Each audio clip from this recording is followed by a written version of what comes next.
नमस्कार। Welcome to वेदअप। वेदअप के YouTube platform पर आप सभी का स्वागत है। इस वीडियो में हम ज्योमेट्री के क्वेश्चन करेंगे। ज्योमेट्री आपके सिलेबस में है। इससे आपके एग्जाम में 16 क्वेश्चन पूछा जा चुका है, राइट। अभी हम जैसा कि हमने पिछले वीडियो में मेंसुरेशन को कवर किया था, तो इस वीडियो में हम इसी साथ में क्या करेंगे, ज्योमेट्री को भी कवर कर लेंगे।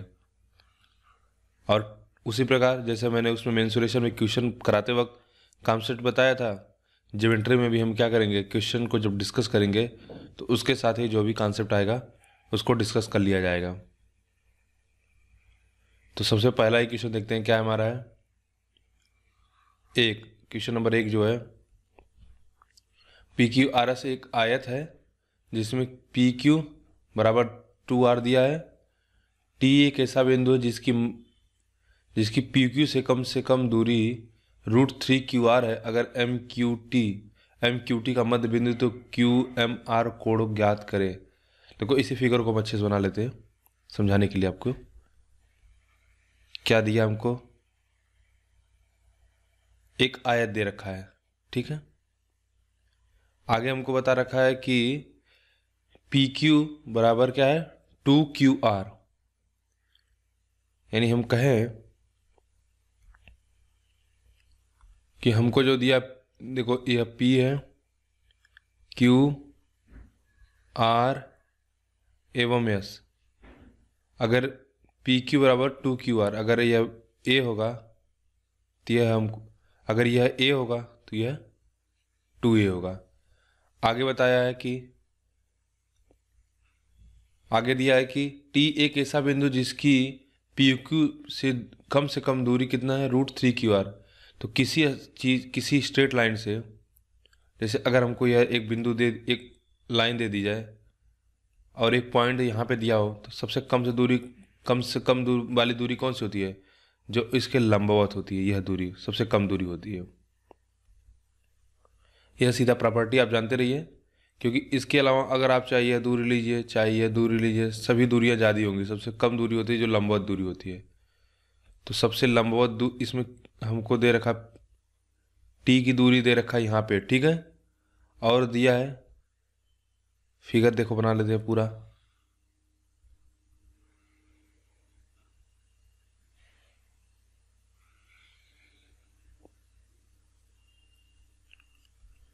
तो हमको एक जानकारी दिया है कि सबसे कम दूरी जो टी एक ऐसा बिंदु जिससे पी क्यू से कम दूरी क्या है, √3QR।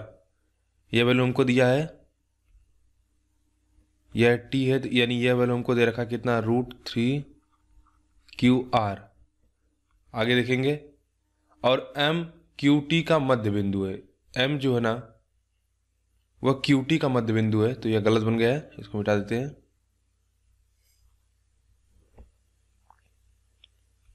यम है जो इस क्यू टी का मध्य बिंदु है, और हमसे पूछा है कि कोण क्यू एम आर बताना है, यानी यह कोण बताना है। तो यह कोण कैसे निकालेंगे, यही क्वेश्चन है हमारा। अब हम क्या करते हैं, देखो हमको पूरा पी क्यू की वैल्यू पता है, कितना है, पी क्यू की वैल्यू 2 है। तो हम कहेंगे, अगर मान लो इस पॉइंट को कुछ ओ ले लेते हैं, पी ओ कितना हो जाएगा, ए। और उसी तरह से अगर हमसे पूछा जाए ओ क्यू कितना हो जाएगा, ए भी कहोगे ए, ठीक है। अभी इस वाले त्रिभुज में देख लेते हैं, त्रिभुज टी ओ क्यू में अगर हम कहें, त्रिभुज टी ओ क्यू में देखते हैं, तो इसमें क्या हो जाएगा, इसमें कहोगे टी क्यू का whole square equals to T A का whole square plus O Q का होल स्क्वायर। टी ओ की वैल्यू हमको पता है कितना, √3 है क्यू आर। √3QR का होल स्क्वायर प्लस में ओ क्यू स्क्वायर, ये हमको पता है कितना, A²। तो ये जो हमको मिला, अब क्यू आर की वैल्यू हमको क्या पता है, टी ओ की वैल्यू हमने बोला क्यू आर। अब क्यू आर कहाँ है, क्यू आर ये हुआ, क्यू आर की वैल्यू क्या है, ए है। तो रख दो √3 यानी 3a² + a²। कितना मिल गया हमको? 4a² यानी टी क्यू की वैल्यू हमको मिल गई 2a, यानी टी क्यू भी हमको क्या मिला? 2a। और ये हमको पता है यम क्या है? मध्य बिंदु। या क्वेश्चन में दे रखा है अगर यम क्यूटी का मध्य बिंदु है तो यह मध्य बिंदु है तो यह कितना हो जाएगा? यह भी हमारा हो जाएगा a।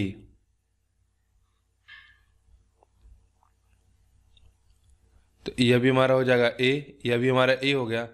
तो देखो ये a और a, ये क्या हो गया एक?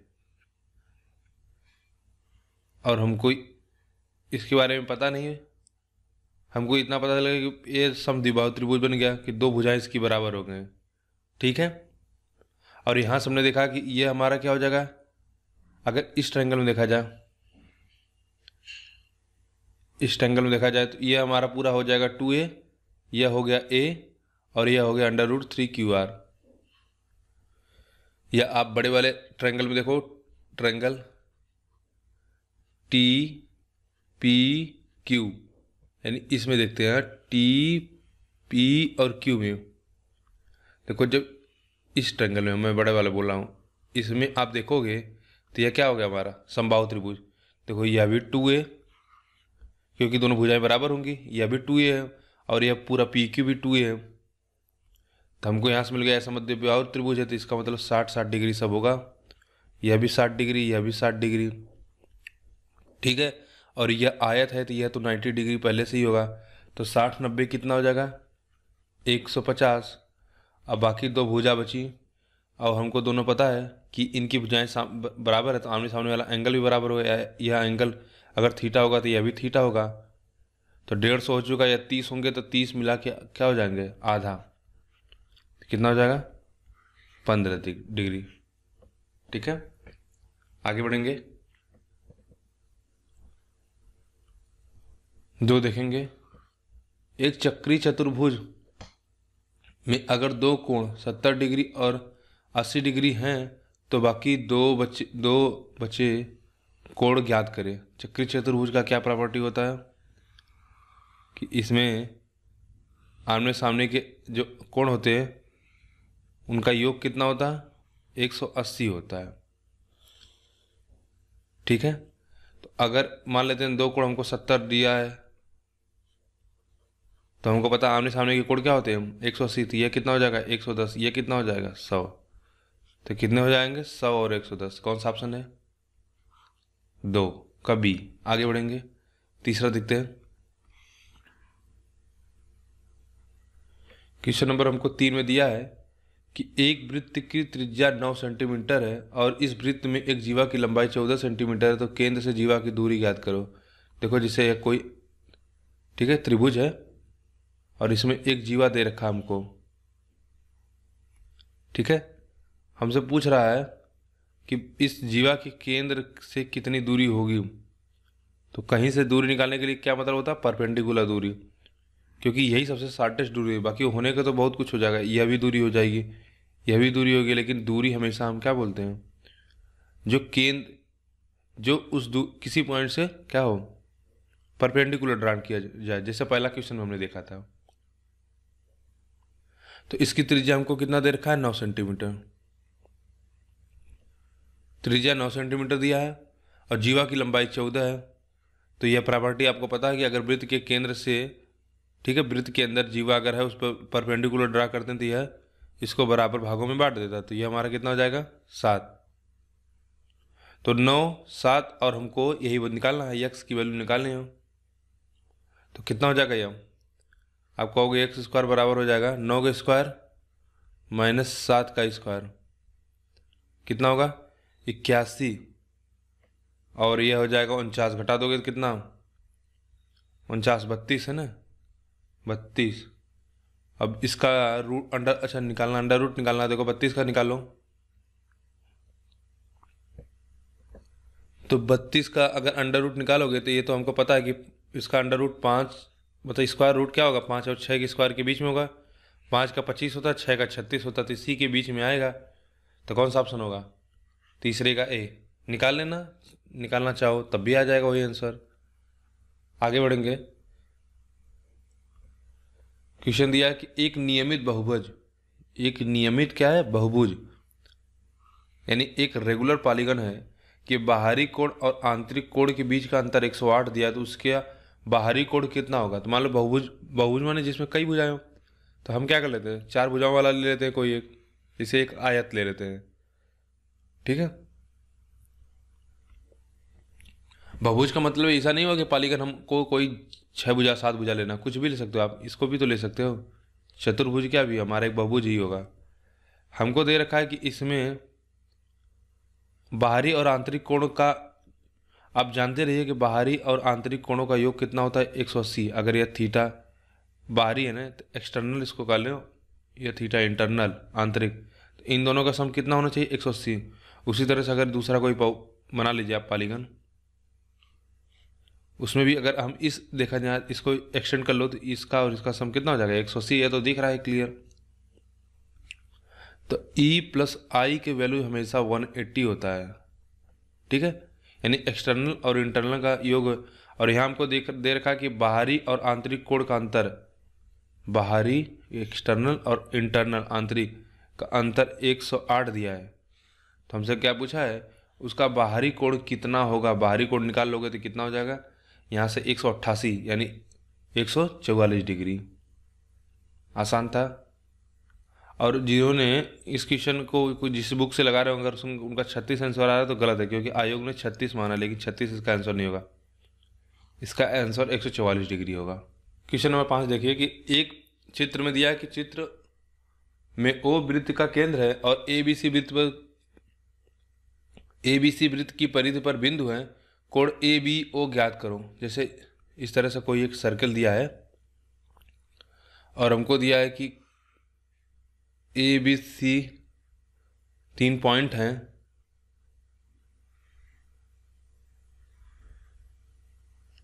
ठीक है। इतना हमको दिया है कि यहाँ पे एक ए है, बी है, सी है, ओ एक पॉइंट है यहाँ पे कोई, और हमसे कह रहा है कि बी का मान हमको अच्छा दिया नहीं, इसके बारे में जानकारी हमको है कि 160 डिग्री है, ठीक है।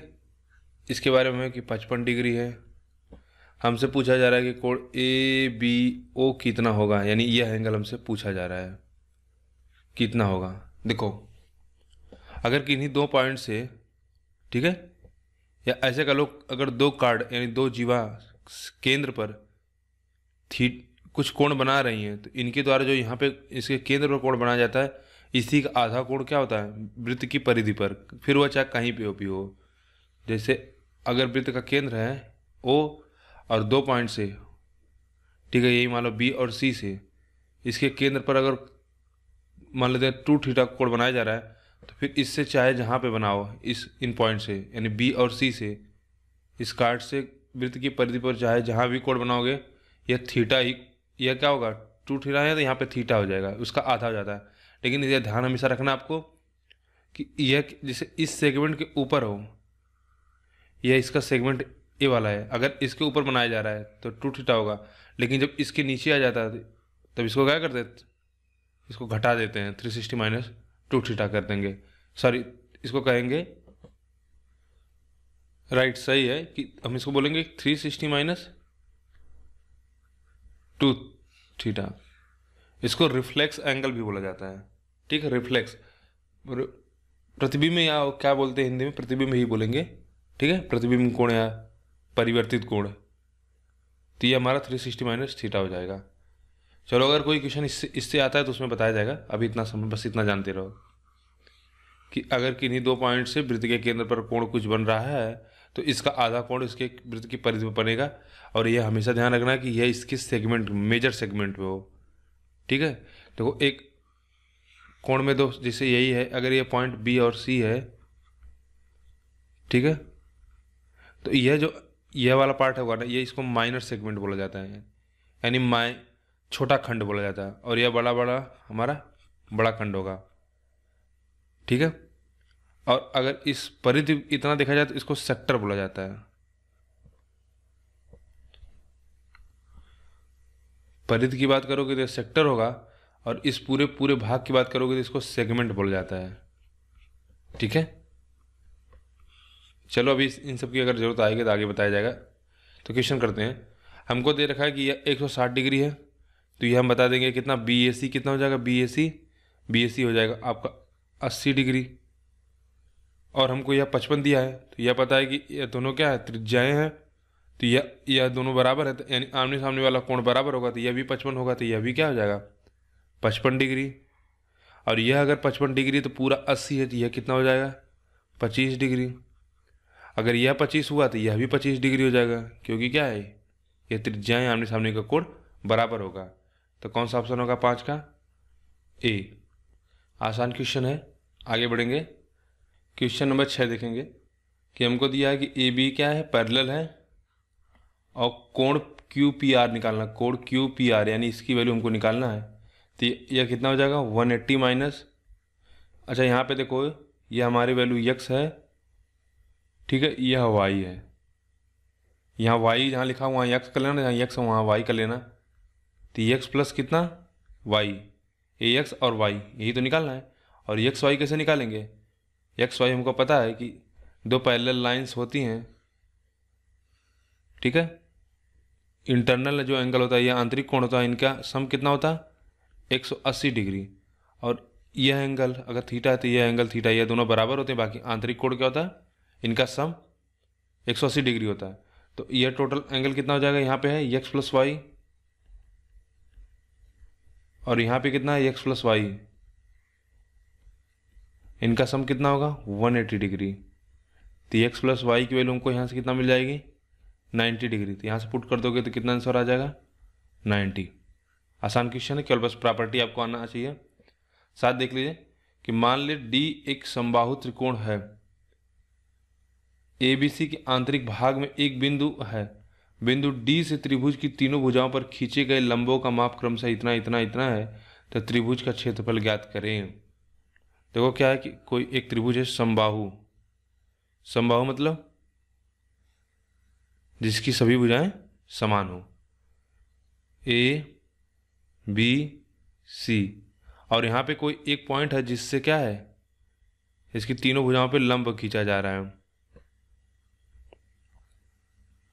हमसे पूछा है, इसका माप भी दे रखा है, D से तीनों भुजाओं पर लंब की माप है। चलो मान लेते इसको 3 है, या एक 4 है, एक 5 है। हमसे पूछा है कि त्रिभुज का क्षेत्रफल ज्ञात करें। यह बहुत अच्छा क्वेश्चन है। इसके लिए आपको क्या है, एक फार्मूला याद करना पड़ेगा। यह क्वेश्चन बार बार सभी एग्जाम में पूछा जाता है। विदाउट फार्मूला के फिर अगर आप उस तरह से बना के निकालने ले जाओगे तो बहुत समय लग जाएगा, ठीक है। इसके लिए फार्मूला आपको याद करना होता है। हालांकि ये फार्मूला कोई ऐसा नहीं है कि जिसमें आपको रटना पड़ेगा, ठीक है, ये आपको समझ में भी आ जाएगा। देखो मैं बता दे रहा हूँ कि एक समबाहु त्रिभुज है, तो मान लेते हैं सबकी भुजाएं कितना है ए और ए। समद्विबाहु त्रिभुज में हाइट कितना होता है आप जानते होंगे, √3/2a, ठीक है।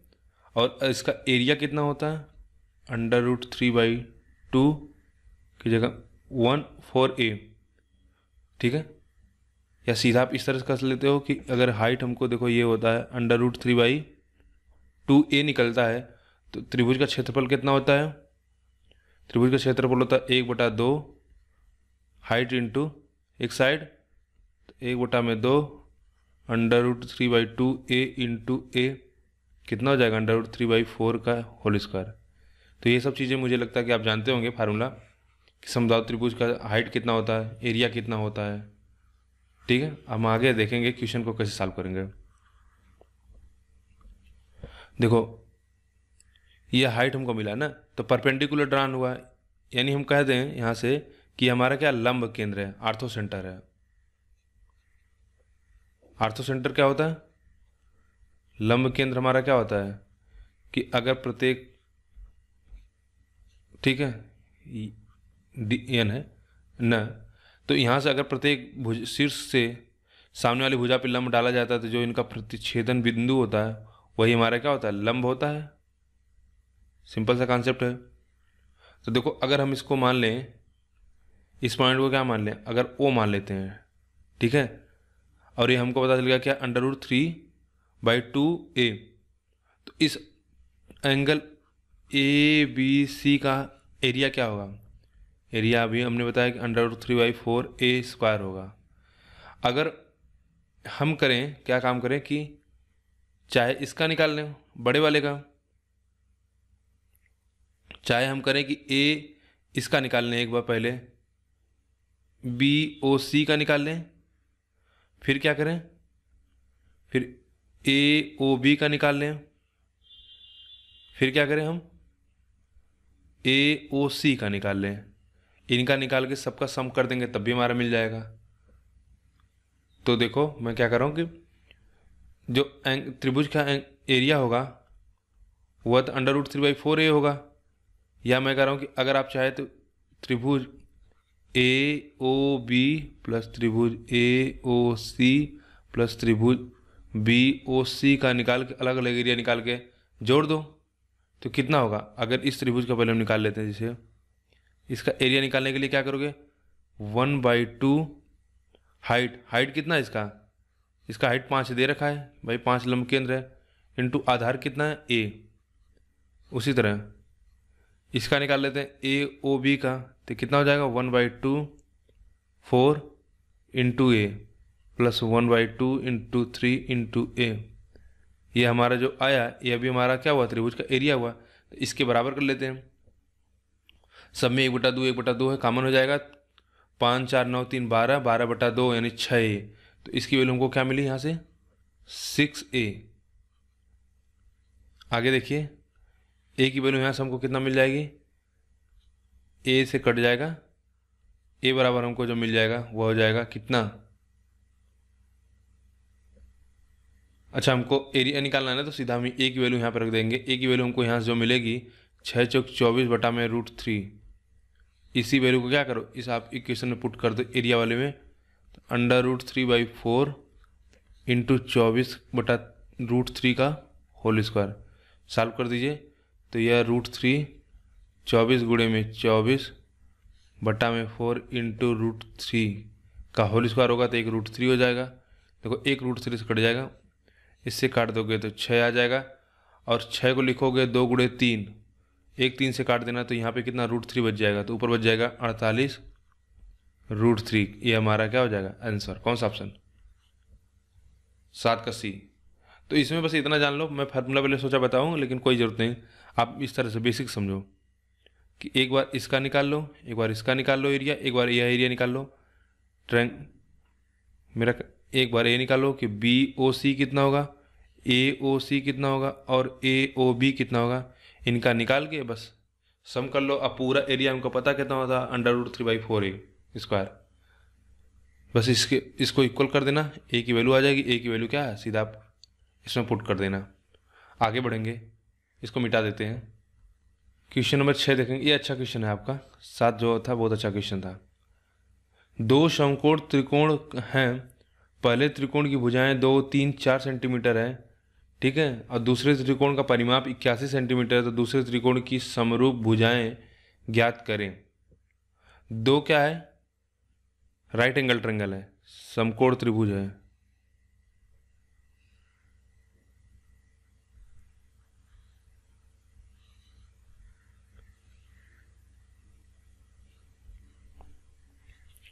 आगे क्या दिया कि 2 समकोण में पहले त्रिकोण की भुजा कितना दे रखा है 2 3 4, 2 3 4, और दूसरे त्रिकोण का परिमाप हमको दे रखा है, अगर मान लेते हैं ए बी सी, यानी ए प्लस बी प्लस सी की वैल्यू हमको दे रखा है 81 सेंटीमीटर। हमसे क्या पूछा है, तो दूसरे त्रिकोण की समरूप भुजाएं, समरूप भुजा बताना है, ज्ञात करना है हमको कितना होगा। समरूप त्रिभुज कैसे निकाला जाता है, तो हमको पता है कि समरूप त्रिभुज में क्या होता है कि जो भुजाओं के अनुपातों का योग अनुपात होता है वह समान होता है। जैसे अगर हम कहें कि 3/b, पहले इसको समझ लो कि अगर थीटा है यह 90 डिग्री, इसको हम थीटा मान लेते हैं और इसको मान लेते हैं अल्फा डिग्री। तो अल्फा के सामने वाला कोण और थीटा के सामने वाला और 90 के सामने वाला कोण, तो थीटा के सामने वाला कोण कितना है 3, इसमें यह एंगल थीटा हो जाएगा, हमारा यह एंगल अल्फा मान लेते हैं। तो इसमें थीटा के सामने वाले यानी हमारा क्या है, ऐसे समझो सीधा कि ये हमारा लंब है या कर्ण है या आधार है, तो लंब बटा लंब करोगे यानी ठीक है, परपेंडिकुलर बाई परपेंडिकुलर, 3/b बराबर कितना, आधार बटा आधार कर लो, बेस बाई बेस, फिर कर्ण बटा कर्ण, हाइपोटेनिस बाई हाइपोटेनिस। तो यह क्या होगा, हमेशा बराबर होता है, यह समरूप त्रिभुज का एक प्रॉपर्टी होती है। समरूप त्रिभुज को बोला जाता है हिंदी में, इंग्लिश में सिमिलैरिटी। इसका ज्योमेट्री में बहुत ज़्यादा यूज होता है। अगर इसको आप सीख जाओगे तो ज्योमेट्री के क्वेश्चन बहुत आसानी से होते हैं क्वेश्चन।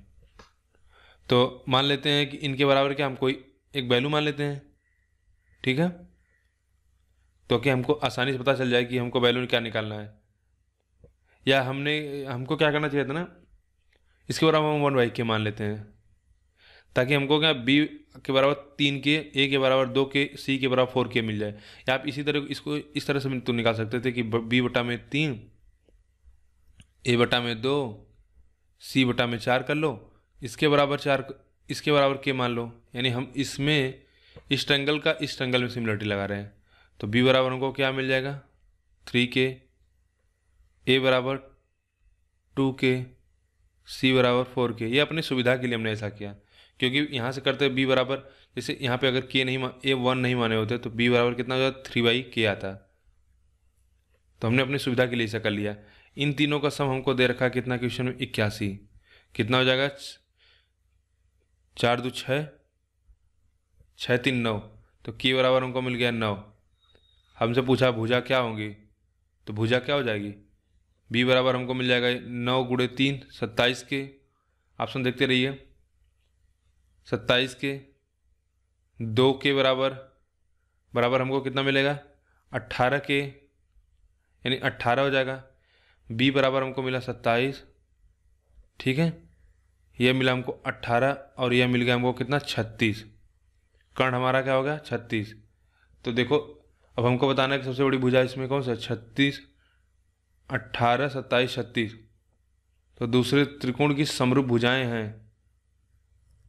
अब इसमें एक कन्फ्यूजन हो सकता है कि देखो इसमें 27 18 36 माने कि 36 18 27 माने, ठीक है। इसमें हम क्या माने पहले, क्योंकि ऑप्शन सब में एक ही ऑप्शन आ रहा है, तो कैसे करोगे। तो इसके लिए क्या करेंगे, हम पहला वाला देख लेते हैं कि हमको किस तरह से दिया गया, 2, ठीक है, 2 दिया है, फिर 3 दिया है, फिर 4 दिया है। यानी हम इस तरह से करेंगे इसको कि हमको पहले हमको यहाँ पे क्या था, 2 निकालना है, फिर 3 निकालना है, फिर 4 निकालना है। तो 2 की वैल्यू कितना आ जाएगी, 18, 3 की वैल्यू 27, उसके बाद 36। तो कौन सा ऑप्शन होगा, 18। हमारा जो आंसर आएगा वो होगा 18, 27, 36। कौन सा ऑप्शन होगा, बी। देखो इस तरह से यह क्वेश्चन बहुत अच्छा हो जाता है, क्योंकि आप आंसर निकालने के बाद भी आप नहीं डिसाइड कर पाओगे कि हमारा आंसर क्या होगा, क्योंकि सब में देखो, सब में क्या 27 18 36, 27 18 36 सब में समान आ रहा था। तो इसको डिसाइड करने के लिए आप क्या करोगे, क्वेश्चन पढ़ोगे कि हमको किस किस क्रम से पहला दिया हुआ है, कि 2 3 4 का हमको क्रम दिया है, उसी के रिस्पेक्ट हमने निकाल लिया 2 3 4 का क्या, 18 27 36। ये बहुत अच्छा क्वेश्चन है, मतलब ऑप्शन इसका बहुत अच्छा है। आगे बढ़ेंगे, क्वेश्चन नंबर 9 देखेंगे। 9 में हमको कि समान त्रिकोण ए बी सी और डी ई एफ के क्षेत्रफल इतना इतना दिया है। अगर ए बी सी की भुजा 36 है तो डी ई एफ की भुजा होगी।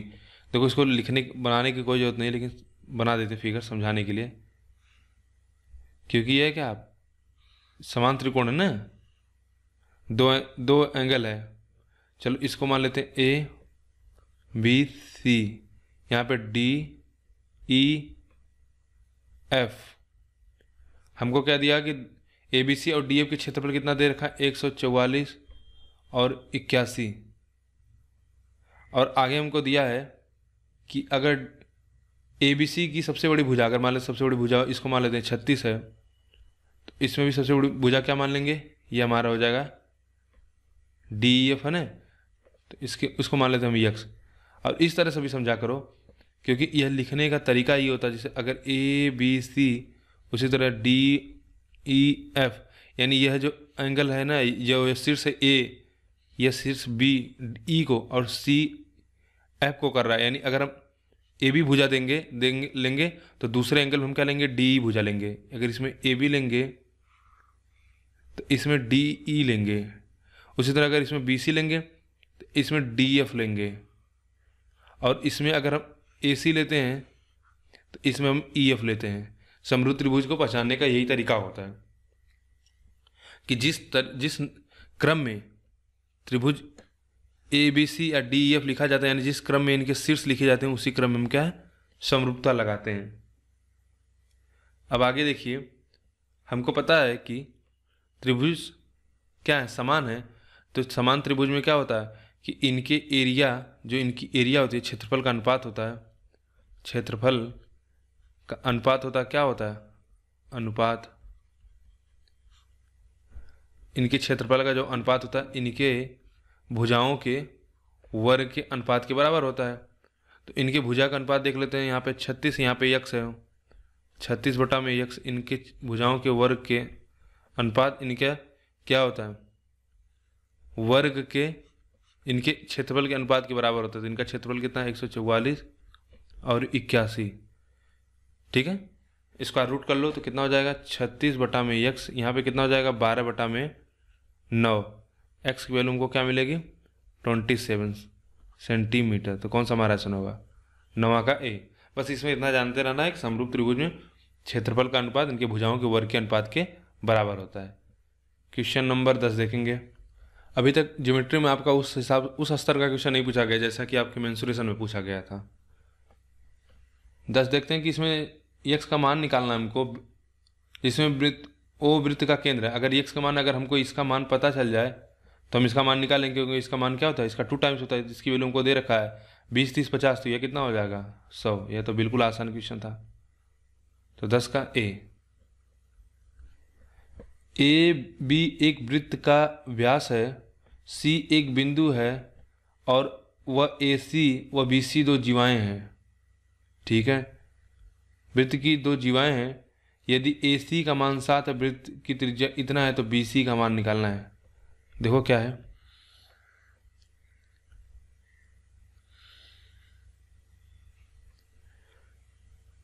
क्या है कि एक वैल्यू कोई ए बी है, ठीक है, यह वृत्त का क्या है, व्यास है। चलो मान लेते इसका कहीं केंद्र है ओ। और फिर आगे दिया हुआ है कि सी एक बिंदु है, सी एक बिंदु है कहीं परिधि पर। परिधि पर नहीं लिखा, लेकिन हम परिधि पर ही मानेंगे, क्योंकि यहाँ पे मानने से, यहाँ पे अगर कोई पॉइंट सी होता और इसको मिलाते जब इस पॉइंट को, तो क्या यह जीवा होती है, जीवा नहीं। जीवा क्या होता है, कार्ड होता है कि, एक सेकंड रुकिए ना,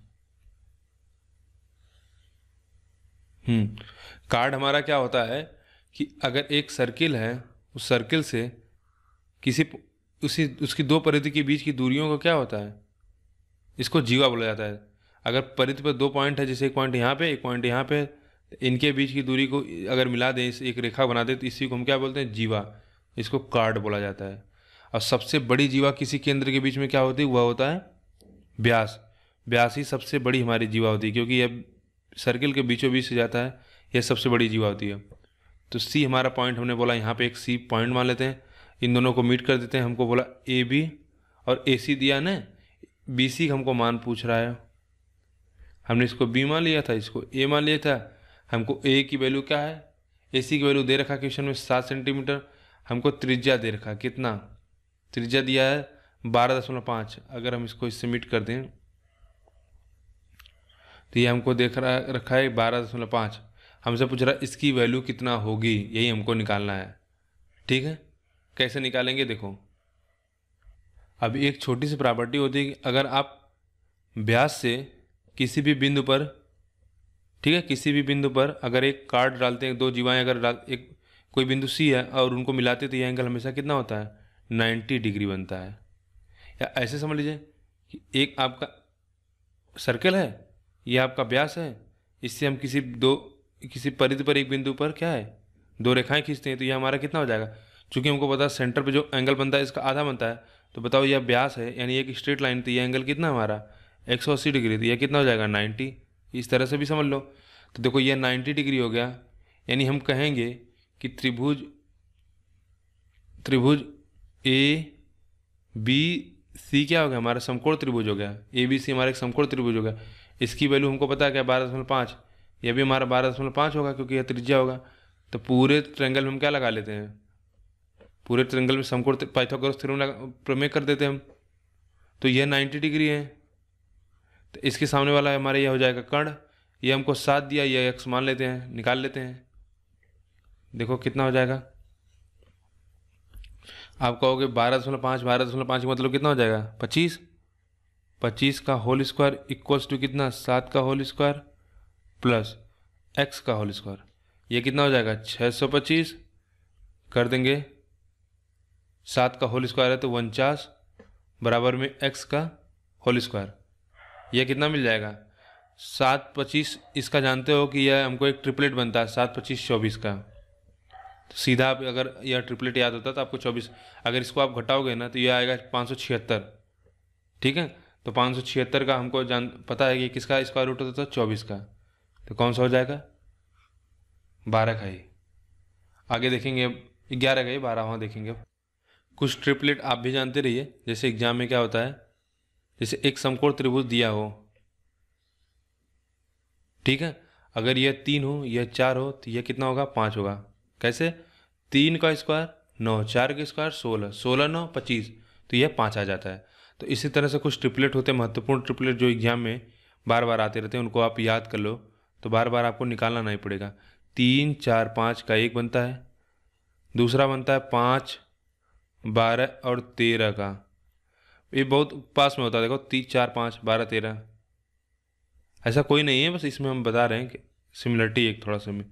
देखो 7 24 25, देखो इसमें भी देखोगे तो ये भी एग्जाम में पूछा जाता है खूब। अगला पूछा जाता है 8 15 17। देखो अगर आपको स्क्वायर रूट स्क्वायर सबका याद है तो बहुत आसानी से निकाल लोगे, अगर नहीं याद है तो अगला देखो 9 40 41 का, बस आप इतना याद रखो। एक और मैं भूल गया, 8 6 10 का, 8 6 और 10 64 36 कितना होता है 100। ठीक है, अभी बताने को तो बहुत कुछ है लेकिन फिर उतना आपको याद करने की कोई ज़रूरत नहीं है, आप केवल इतना याद रखो।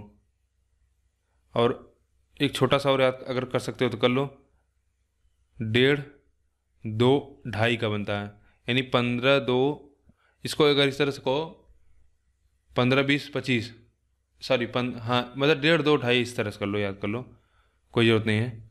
और एक 15 36 39 का।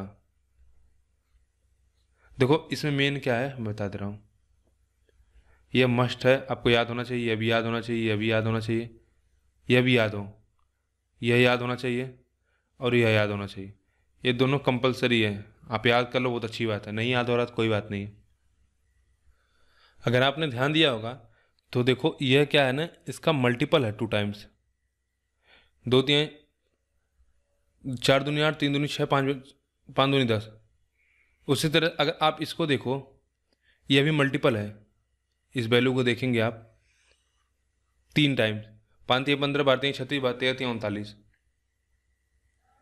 ठीक है, तो अगर क्या देखो जैसे यह देखेंगे वैल्यू, यह 5 से अगर हम डिवाइड 2 से डिवाइड कर देंगे तो 1.5 2 2.5, इस वैल्यू को अगर हम 2 से डिवाइड कर दें तो यह मिल जाएगा। तो इसका मतलब अगर हमको ट्रिपलेट पता चल जाए, जैसे ये हमको यानी अगर हम इस तरह से कहें, केवल अगर आप इन पेयर को याद कर लेते हो, ट्रिपलेट को याद कर लेते हो, तो इनका जो मल्टीपल होगा वह भी सही होगा। जैसे अगर 3 4 5 है ना, इसी को हम कहते हैं 30 40 50, तब भी ये अप्लाई होगा। इसी को हम कहते हैं अगर 12 सब में गुणा करते हैं, 12 3 36 12 चौक 48 12 पंजे 60, उसमें भी यह अप्लाई होगा। तो यह ट्रिपलेट की खासियत होती है। आगे देखेंगे 12वां क्वेश्चन देखते हैं अब। हमको दिया गया किसी वृत्त की स्पर्श रेखा पी क्यू की लंबाई 24 है और वृत्त के केंद्र से पी की दूरी 25 सेंटीमीटर, वृत्त का व्यास कितना होगा। इस तरह से कोई दिया है और हमको देख रखा है कि एक स्पर्श रेखा है,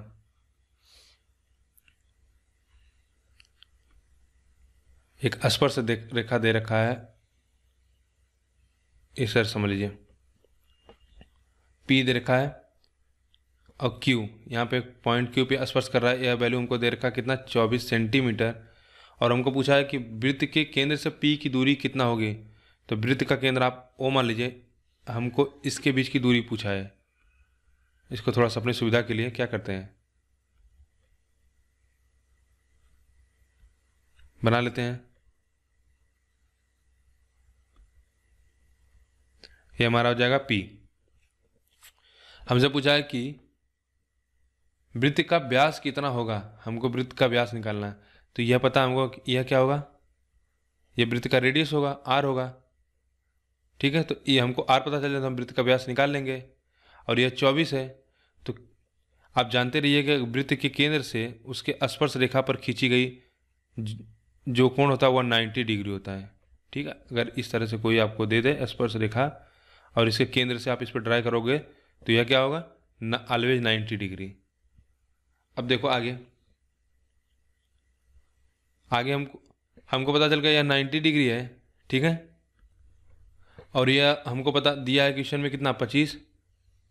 यही है ना कि केंद्र से P की दूरी 25 सेंटीमीटर। तो यह कितना हो जाएगा, अभी हमने देखा था 7, 24, 25 का ट्रिपलेट, 7, 24 और 25 का ट्रिपलेट अभी हमने देखा था। तो हमको देखो इसमें कुछ करना नहीं पड़ा, तो हम बोल देंगे सीधा क्या आंसर हो जाएगा, 7 दूनी 14 व्यास पूछा है। ट्रिपलेट याद होने का यही फायदा होता है कि हमको फिर निकालना नहीं पड़ता है। क्वेश्चन नंबर देखेंगे आगे।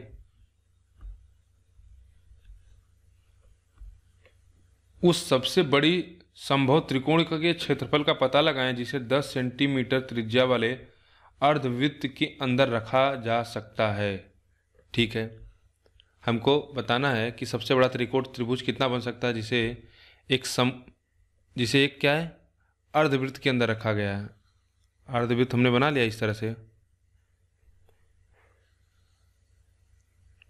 और हमको बताना है कि सबसे बड़ा समकोण त्रिभुज क्या बन सकता है। तो मान लेते हैं सबसे बड़ा समकोण त्रिभुज क्या बन जाए, इसका पूरा कर्ण जो हो जाए, इसका क्या हो जाए, पूरा का पूरा व्यास हो जाए।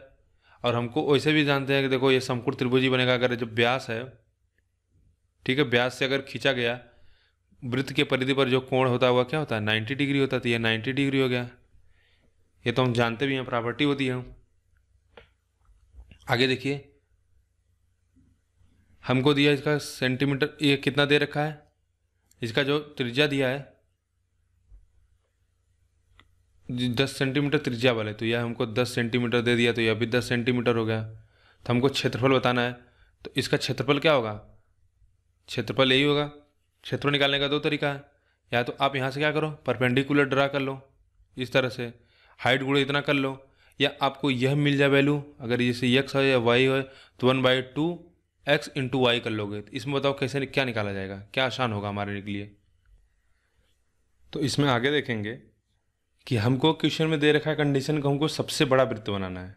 ठीक है, सबसे बड़ा संभव वृत्त बनाना है। राइट, यह कब होगा, सबसे बड़ा संभव वृत्त कब बनेगा। देखो अगर हम कहते हैं कि एक ट्रायंगल है ये, और इसका अगर हमको आपको एरिया निकालने के लिए बोल दिया जाए तो आप कहोगे 1/2 इंटू एक्स इंटू वाई। एक तरीका यह है।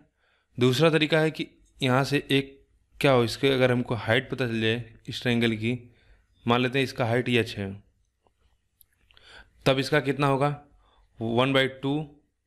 ठीक है, हाइट h और गुणे में इसका बेस, तो हमको पता है बेस क्या है, इसका बेस इसका कितना है 2r, यानी व्यास है। अगर रेशियो इसका अगर त्रिज्या r है तो पूरा व्यास कितना हो जाएगा 2r, यही बनेगा।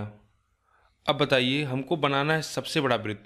सबसे बड़ा वृत्त कब बनेगा, देखो इसका बेस जो आधार तो फिक्स है, ये 2r होगा, इसमें हम कुछ अंतर नहीं कर सकते। हम 1/2 भी फिक्स है,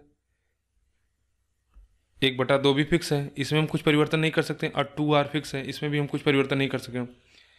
यानी हमको बड़ा सबसे बड़ा वृत्त पाने के लिए क्या चाहिए कि ये जो हाइट हो यह सबसे अधिक हो, यानी h की वैल्यू हमारी सबसे ज़्यादा होगी, तभी हमको क्या सबसे बड़ा वृत्त मिलेगा।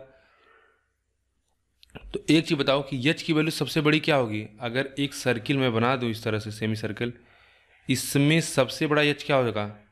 सबसे बड़ा एच ये होगा, ये होगा, ये होगा, क्या होगा?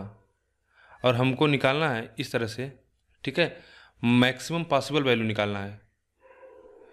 इसमें जो सबसे बड़ी वैल्यू एच की आएगी ना, वो होगी कि अगर यह क्या हो, यह क्या हो कि यह इसका एक सेंटर हो, यानी सबसे बड़ी वैल्यू एच की यह होगी कि यह त्रिज्या पे हो, आर। ठीक है, सबसे बड़ी वैल्यू होगी एच की कि अगर वह इसके सेंटर पे हो। अगर यही वैल्यू देखते हैं कि जैसे मान लो यहाँ पे हम इसको यहाँ से ड्रा करते हैं परपेंडिकुलर, तो पहली बात ये ड्रा नहीं होगा, परपेंडिकुलर नहीं होगा, यानी हमको परपेंडिकुलर निकालना, हाइट क्या, सबसे हाइट निकालना है, और हमको सबसे बड़ी हाइट निकालना है। तो जो सबसे बड़ी हाइट होगी वह हमारे होगा कि अगर यह त्रिज्या पे हो, यानी यह वैल्यू जो हमारे हो ना, यह सबसे बड़ी हाइट होगी, यह त्रिज्या हो। तो इसके लिए हम बोलते हैं, देखो इसको आप सीधा रटे होंगे प्रॉपर्टी, लेकिन मैं बता रहा हूँ कि ऐसा क्यों होता है, उसके बाद आप इसको याद करना चाहें तो याद कर लीजिएगा। तो कभी भी किसी सेमी सर्कल में अगर आपसे पूछा जाए कि सबसे बड़ा ट्रायंगल क्या बनेगा, समकोण त्रिभुज, तो वह ट्रायंगल हमेशा आइसोस्केल होता है, उसको बोला जाता है समद्विबाहु त्रिभुज। सबसे बड़ा एंगल बनता है आपका समद्विबाहु त्रिभुज, यानी आइसोस्केल ट्रायंगल। इसमें ये दोनों भुजाएं बराबर होती हैं, और ये जो हाइट होती है ना, ये आपकी त्रिज्या होती है, ये आर होता है। तो जो इसका आंसर आता है वह होता है 1/, बेस कितना हो गया 2r, हाइट कितना हो गया r, इसको सॉल्व कर दोगे तो कितना हो जाएगा r²। तो हमारा r की वैल्यू कितना दिया है 100, तो कितना हो जाएगा 100 सेंटीमीटर स्क्वायर। ठीक है, समझ पाए आप कि इसमें हमको बस क्या करना था, हमको इसमें इतना बस प्रॉपर्टी जानना है कि हमको सबसे बड़ी वैल्यू चाहिए।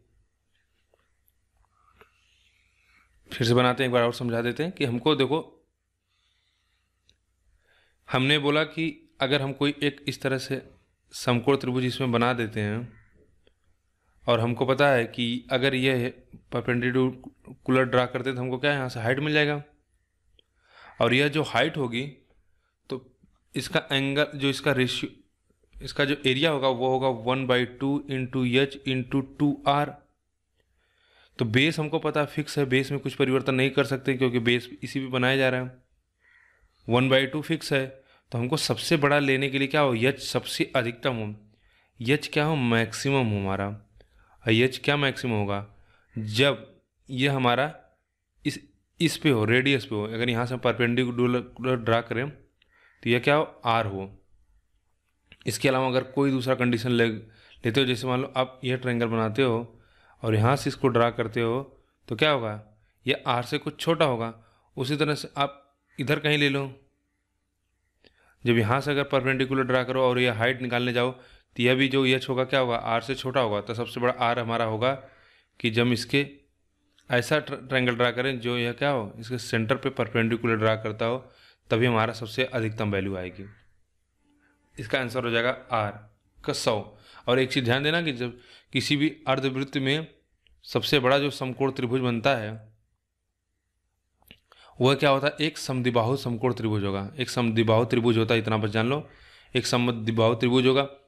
और चूंकि इसके ब्यास से बनाया जा रहा है तो यह ऑलरेडी 90 डिग्री होगा, तो यानी वह राइट एंगल ट्रायंगल तो होगा, लेकिन उसके अलावा क्या होगा, वह एक आइसोस्केल राइट एंगल ट्रायंगल होगा। ठीक है, आगे बढ़ेंगे। अच्छा क्वेश्चन है यह, इसमें बस इतना समझना था कि हमको सबसे बड़ा लेना, तो सबसे बड़ी के लिए हमको क्या, एच सबसे बड़ी चाहिए।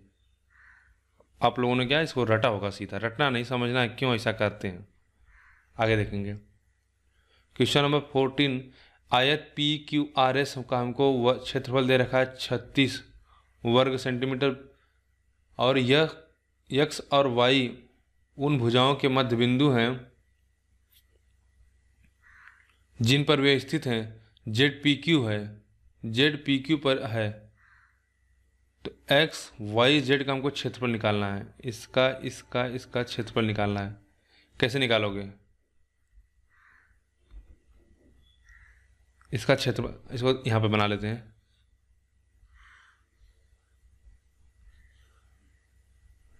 यह है पी क्यू आर एस, ये दोनों मध्य बिंदु हैं एक्स और वाई। ये वाई है, यहाँ पे एक्स है, और कोई एक बिंदु यहाँ पे जेड है जो पी क्यू पे स्थित है। हमसे पूछा है कि इस ट्रायंगल का निकालना है, एक्स वाई जेड का हमको क्या निकालना है, एरिया निकालना है। अब पूरे का हमको एरिया दिया कितना, 36। ठीक है, अगर आपको सिमेट्री समझ में आती है कि मतलब सभी चीज़ें फिगर में सेम बन रहा है, अगर जैसे मैं ये करूँ कि इसको इस तरह से मिला दें, ठीक है, इसको इस तरह से मिला दें, एक अगर आप ध्यान से देखोगे तो सब में सिमेट्री बनेगा। ये मिड पॉइंट है, मिड पॉइंट अगर पूरा 36 है तो आप कहोगे जो ये हमारा rectangle of P Q X Y का एरिया कितना हो जाएगा, 18। ठीक है, और अगर आप ध्यान से समझोगे ना तो यह जो हमारा एंगल होगा वाई, यानी ट्रायंगल जो हमारा वाई जेड एक्स होगा, यह क्या होगा इसमें और इस ट्रायंगल में, इन दोनों ट्रायंगल में 1:2 का रेशियो होगा। यानी इसका अगर यह ए होगा, यह ए होगा, तो यह कितना होगा, 2a हो जाएगा।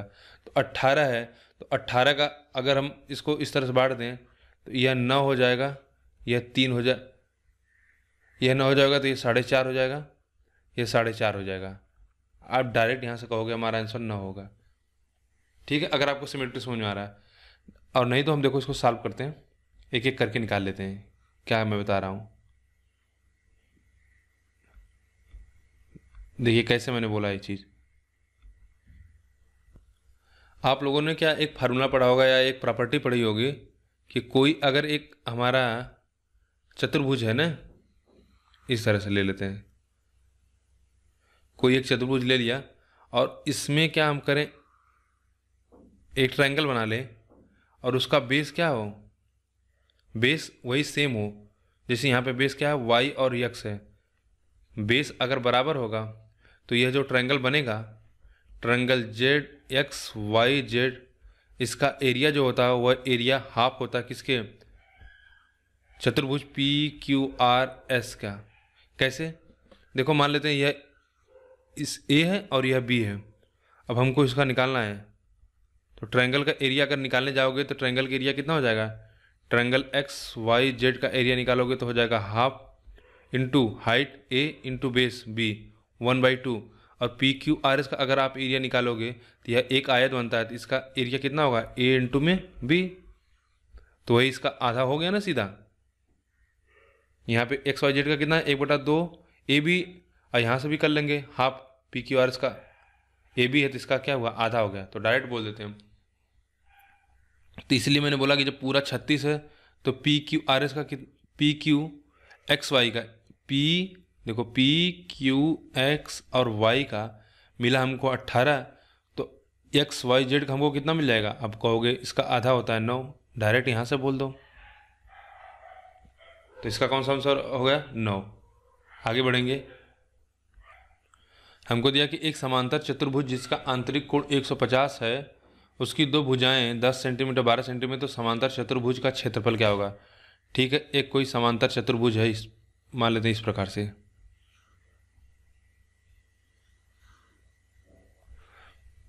थोड़ा बढ़िया से बनाते हैं इसको,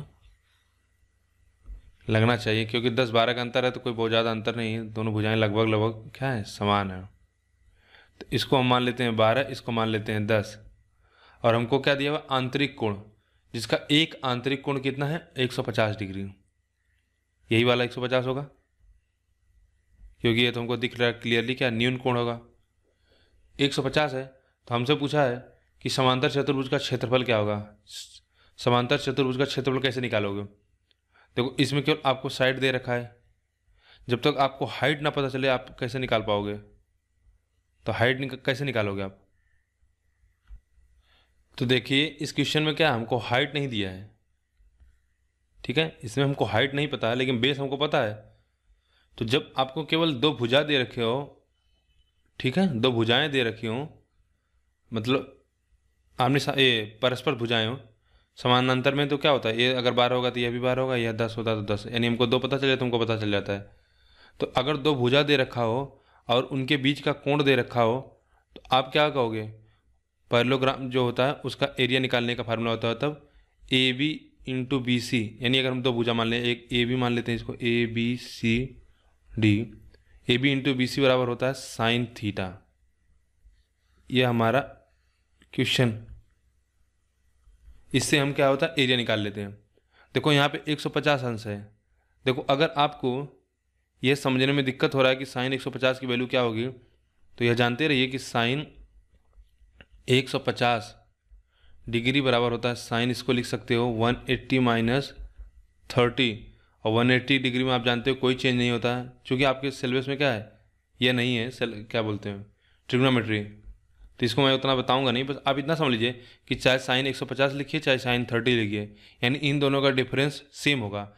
और नहीं तो आपको इस तरह समझ नहीं आ रहा, देखो x को 150 लिख दो, यहाँ पे 12 यहाँ पे 10 है, तो अब हम इसमें अप्लाई करेंगे, इस वाले में अप्लाई करते हैं।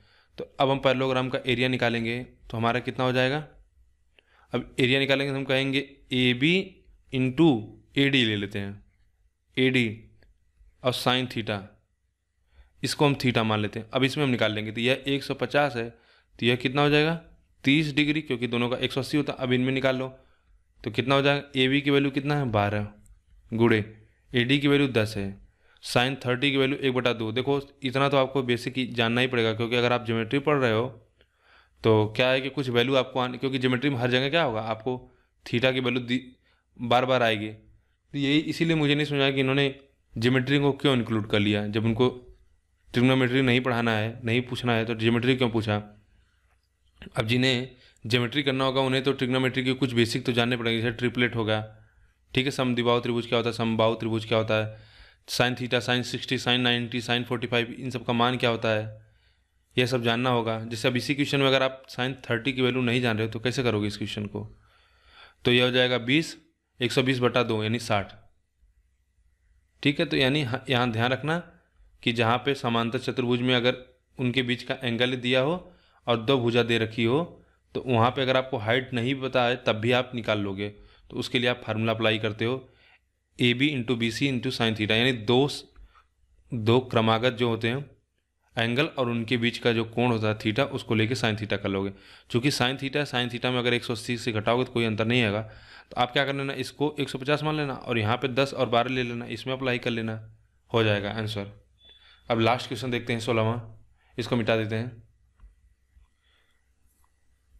तो हमसे इसमें क्या पूछ रहा है, आसन्न भुजाओं के बीच अंतः कोण 140 डिग्री है, समबाहुभुज की भुजाओं की संख्या हमको बताना है।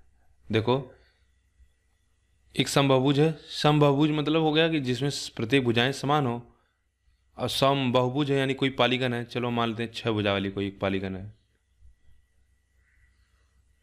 इस तरह से, ठीक है। सबकी भुजा ए है, इसको कोई लिखने की जरूरत नहीं है। हमसे दिया है कि दो आसन्न भुजा, आसन्न भुजा का मतलब क्या हुआ, एक भुजा यह हुई तो इसके जस्ट बगल वाली, यानी इसके बगल वाली कौन सी आसन्न भुजा हो गई है, इसके बगल में आसन्न भुजा कौन, यह, यानी कॉन्जिक्यूटिव साइड्स। तो इन दोनों के बीच में हमको अंतर दे रखा कितना, के बीच में कोण 140 दिया है, तो 140 डिग्री दे रखा है, एक समबाहु भुजाओं की संख्या जिसमें दो आसन्न भुजाओं के बीच अंतर कोण 140 है। तो 140 डिग्री अगर यह है तो आपको पता होना चाहिए कि पालीगन में टोटल भुजा कितनी होगी, टोटल कोण जो होता है कैसे निकालते हो। देखिए कुछ चीज़ें आपको मैं फार्मूला बता दे रहा हूँ क्योंकि लास्ट क्वेश्चन है तो थोड़ा समझ लीजिए। अगर जैसे कोई पालीगन है, ठीक है, जिसमें यन भुजा है, तो अगर पूरी भुजाओं का इसके अंतः कोणों का योग पूछा जाए कि इस भुजा में कितना अंतः कोण होगा, और मान लेते हैं यन है, तो वह होता है n-2 इंटू 180 डिग्री, या इसको इस तरह से भी लिखा जाता है कई जगह पे कि उस दो का गुणा कर लेते हैं, ठीक है। यह सभी अंतः कोणों का योग हुआ, यानी जैसे 140 है, 140 है, 140 है, 140, क्योंकि हमको पता नहीं है कितना समबाहुभुज है, लेकिन भुजाएं कितनी यन ये हमको नहीं पता है। जैसे अगर इसमें 6 होता है तो 6 का अगर 140 बार सीधा क्या करते हैं, 6 में से 2 घटा देते हैं, 4 गुणे 180 कर देते हैं, 18 चौक 72 यानी 720 होता है। अच्छा n-2 क्यों करते हैं, इसको भी समझ लीजिए। जैसे n-2 क्यों किया जा रहा है, क्योंकि देखिए अगर हम 3 भुजा लेते हैं तीन भुजा लेने के बाद यानी हम कहें दो भुजा लेने से, दो भुजाओं से क्या हमको एक कोण मिलता है। दो भुजा बनाने के बाद हमको एक कोण मिलता है। इसी तरह देखो, इस दो भुजा से मिलाएंगे तो हमको एक कोण बनेगा, यहाँ पे दो भुजा से मिलाएंगे तो हमको केवल एक ही कोण बनेगा। तो इसी तरह जब इसमें देखोगे, एक बार इसको इसको करोगे तो एक बनेगा, फिर इसमें इसमें मिलाओगे तो दो एक कोण बनेगा, फिर इसको इसमें मिलाओगे तो मिलेगा एक कोण। तो इसमें अगर पूरा काउंट करोगे तो यन से दो घटा देते हैं, क्योंकि कोई एक नंबर क्या होता है, कोई एक, जैसे एक यह जो है ना, यह दो बार काउंट हो जाती है कोई एक भुजा, तो इसलिए हम एक कम कर देते हैं। आपको ये सब मतलब याद करने की जरूरत नहीं, बस आप इतना याद रखो फार्मूला कि अंतः कोण पूछा जाए तो n-2 180 कर दोगे। अगर एक अंतः कोण पूछा जाए, यह तो पूरे टोटल हो गया, तो अगर किसी एक का अंतः कोण पूछा जाए तो आप तो सीधा बता दोगे, अगर पूरा n-2 है का 180 है, इतना पूरा है, टोटल भुजा n है तो एक का इतना मिल जाएगा। इसी तरह देखो, बाह्य कोण कहा जाता है। बाह्य कोण में आप कहोगे, बाह्य कोण का टोटल योग कितना होता है, यह हमेशा 360 डिग्री होगा। फिर चाहे n भुजा हो, चाहे दो भुजा, चाहे चार भुजा हो, चाहे 10 भुजा हो, हमेशा यह 360 होगा। यानी अगर यह थीटा है ना, इस तरह से अगर यह थीटा, यह थीटा, यह थीटा, चूँकि समबाहुभुज है तो समय क्या है, एंगल भी समान होगा, यह थीटा होगा। तो इन सभी थीटा का सम करोगे तो 360 आएगा। तो जो कोई एक बाह्य कोण होगा, अगर किसी एक का यानी थीटा की अगर वैल्यू आपसे पूछ दे जाए तो पूरा 360 बन रहा है। हमको पता है टोटल नंबर n है, तो सीधा कितना हो जाएगा, इतना हो जाएगा। तो देखो क्वेश्चन में हमको दिया है,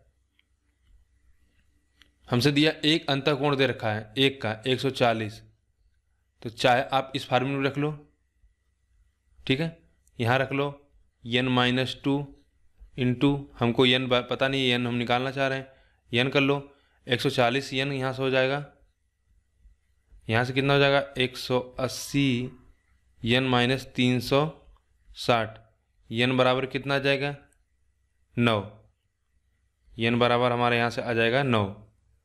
चाहे आप ऐसे करो या चाहे आप आसानी से निकाल लो कि यह 140 हो गया तो यह कितना हो जाएगा 40, क्योंकि बाह्य और अंतः कोणों का योग 180 होता है, तो यह 40 हो जाएगा। और हमको पता है कि बाह्य कोणों का योग कितना होता है 360 होता है, तो एक कोण कितना हो जाएगा 360 बटा n कर दो, 360 बटा में n, बाह्य कोण हमको 40 दे रखा है, तो एक कोण कितना होगा 360 बटा n, n की वैल्यू यहाँ से निकाल लोगे तो सीधा कितना 90 आ जाएगा। आप किसी भी फार्मूले रख लो, यह ईजी होता है याद करने के लिए, तो 9 हो जाएगा। तो आपका ज्योमेट्रिक पूरा कंप्लीट हो गया। ज्योमेट्री में केवल 16 ही क्वेश्चन थे, बहुत आसान था, कोई ऐसा क्वेश्चन नहीं था कि जो बहुत टफ था, बहुत आसान पूछा। तो आपसे मेंसुरेशन में अच्छे क्वेश्चन आए थे, लेकिन फिर भी आप क्या पूरा प्रिपेयर करके जाइए, क्योंकि अभी देख रहे हो सब 17 से ही अगर आ रहे हैं क्वेश्चन, तो इस बार संभावना है कि और अच्छा क्वेश्चन आए। और ऑनलाइन पेपर है आपका, तो इनको कई पेपर सेट बनाने होते हैं, तो कई पेपर सेट बनाने के लिए क्या होता है, नंबर ऑफ वैरायटी क्वेश्चन इनको डालना पड़ेगा। तो इस वजह से क्या होगा कि न चाहते हुए भी ज्योमेट्री का उनको सभी टॉपिक टच करना पड़ेगा। तो वीडियो देखने के लिए आपका बहुत बहुत धन्यवाद।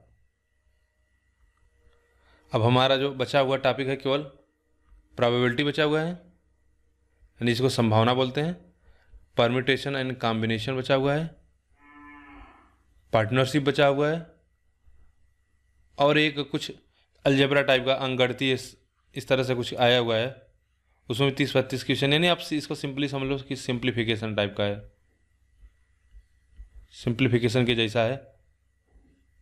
तो इन सभी को हम क्या करेंगे, 2-3 वीडियो और लगेगा, इसको हम पूरा कवर कर देंगे।